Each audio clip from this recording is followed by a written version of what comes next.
I am having a lot of fun with these salvage quilts. And when I go online, I see there are many entries there of quilt restoration, people doing quilt restoration. I'm not doing quilt restoration.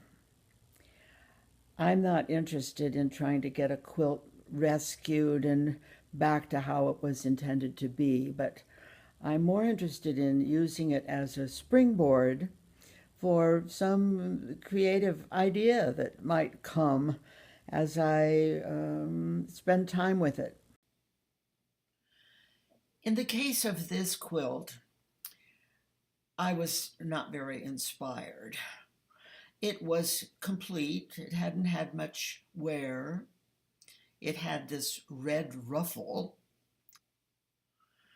And the white squares were all hand embroidered images of the life of Jesus. There's way too much white fabric in those squares, but I'm not going to try to rectify that. They won't ever lie flat. I could stuff them, I suppose, but that's not top priority.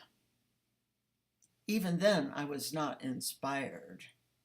And then I found, also at Eli Leon's, these 4 pickaninnies. I grew up in a different era, and little black children were called pickaninnies and considered very cute, as long as they weren't living next door, of course. Well, that was all it took. I was off and running.